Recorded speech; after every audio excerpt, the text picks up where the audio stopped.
You. Welcome back to Tasha's Heirloom Table. Today we're doing episode 2 of our pound cake series. And we are going to make Hazel's pound cake. And this is just called pound cake, and it has little parentheses Hazel. I have 2 versions of this same recipe. I think this was the original version. And then this looks like my mom's handwriting. And it looks like maybe she wrote it down on this card. There's only one thing that is a little bit different on here, and that is in the flavorings. So, we're going to go by this recipe today. So, pound cake by Hazel. It starts with 2 cups of sugar and a cup of Crisco. And I went ahead and just weighed it and measured in this bowl. So 2 cups of sugar is 400 grams. And then a cup of Crisco is 192 grams of Crisco. So I have that measured out here. And this says to cream sugar and Crisco. So let's get them creaming.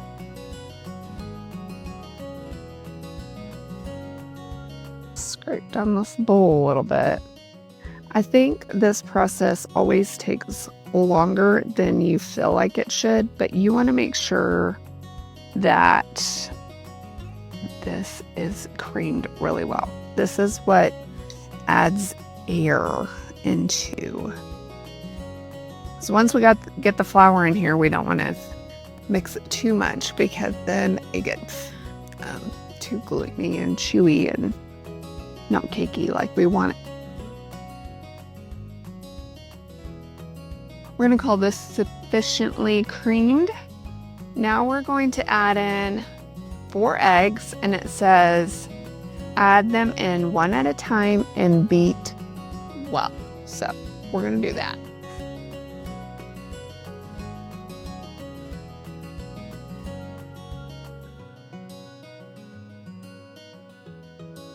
Get this good scrape down. It's not all mixed in, so we're going to have to turn this back on, but I just want to make sure we get all that creamy sugar and Crisco mixture.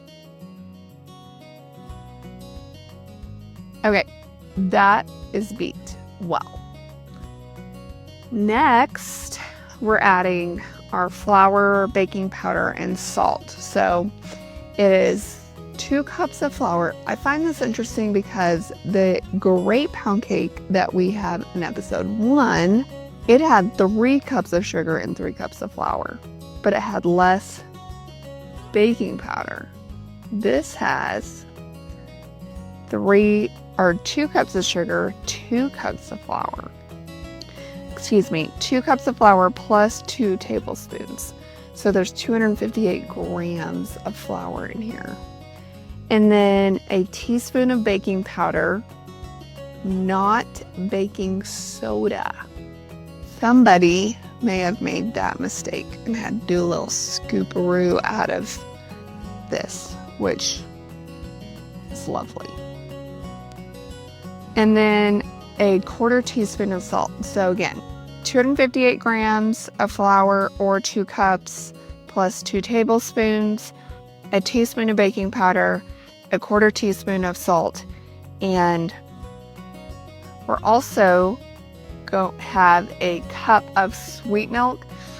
And when it says sweet milk, it just means milk. So a lot of recipes use buttermilk, and I think they put sweet milk just to let you know it's not buttermilk. Use regular milk. So we have to alternate putting these in.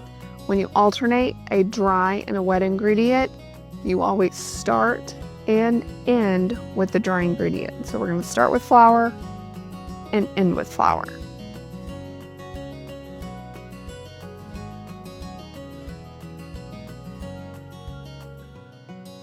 I didn't proportion my milk and flour very well on the alternating. So there is a science.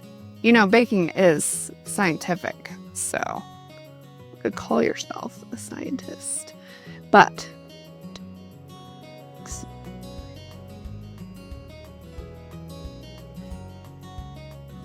there is a scientific reason that you alternate those.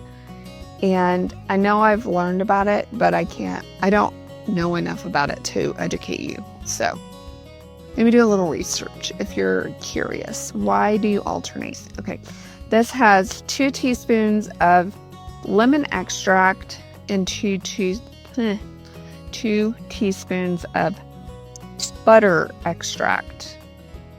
So we're going to add those. If you remember our great pound cake last week, our last video had 4 different extracts. This only has 2, but the same amount of teaspoons of that. So just interesting, the different. Now on this card, it told me to add the flavoring to the sugar and Crisco mixture. It does not tell me that on this card, so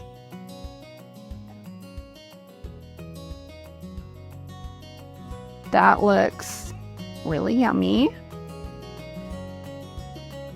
I think it's funny that, and maybe it was availability of ingredients at that time, or, you know, the time when the recipe was written, was Crisco more of a thing? I don't know.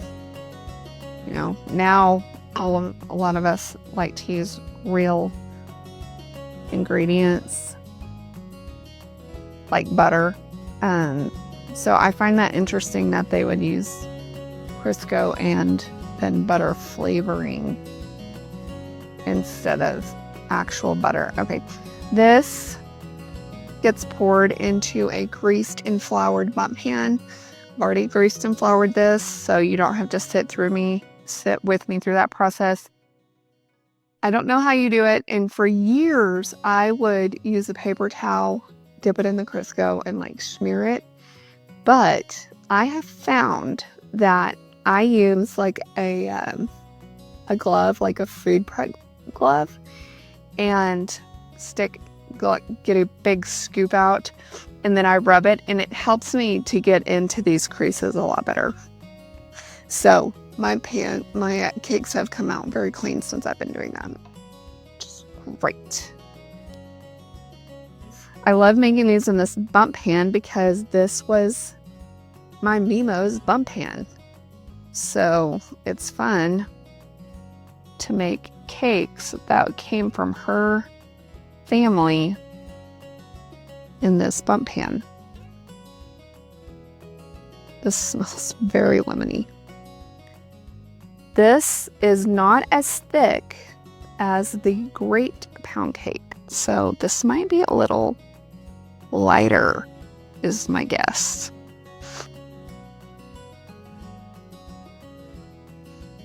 I don't know.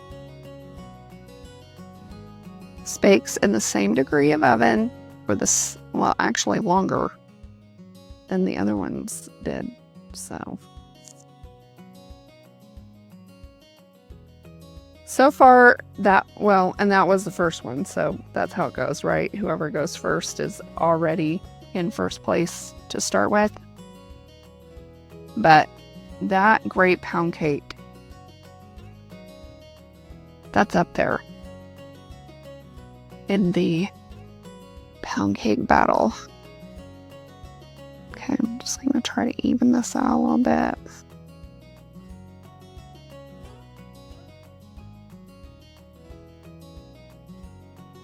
There she is. Let's get in the oven. For some reason, the sound didn't work on this video clip, but we're placing this cake in an oven, a 350-degree oven, for 1 hour and 15 minutes. And while we're waiting on this, make sure you go and subscribe to this channel and like this video. Let me know if you have watched any of these other videos and made any of these recipes I'd love to hear from you. I guess we all know how this turned out. Lovely. There's a few things about this recipe that I think went wrong. Firstly, it said to to bake for an hour and 15 minutes. I definitely pulled this out at, I think, 50 minutes. So that was completely wrong baking time. Also, I did what I normally do and turned this out after 10 minutes resting, and it just did not come out of the pan. And I greased and floured that Bundt pan like I do all my other Bundt cakes, and they come right out. So I'm not really sure what happened. I just put everything that was left in the pan. I mean, I even covered up some of all of this was stuck in the pan. So she didn't even deserve a cake plate. So as far as I'm concerned, this part of the recipe doesn't need to come back. Now let's taste it. Maybe the taste will be redemptive. I'm a little bit skeptical due to the lack of actual butter, because I think Bundt cakes need butter.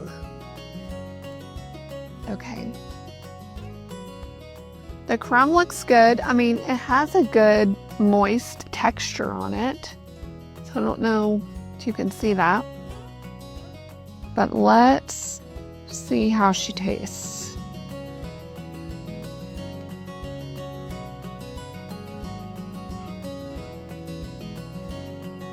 I mean, it's okay. I feel like 2 teaspoons of lemon extract was too much. It just, to me, and maybe I'm having a bad attitude towards this cake at this point, but to me, this is nowhere near the great pound cake in episode 1. So right now, I know we only have 2 of these, but this is in last place and most likely getting the boot. So if you make this, if you try it out and it works out for you, let me know what you did differently, and maybe we'll give it a try again. Maybe it will be redeemed. But make sure you subscribe to this channel, like this, comment, let me know what you think, and I'll see you next time on Tasha's Heirloom Table.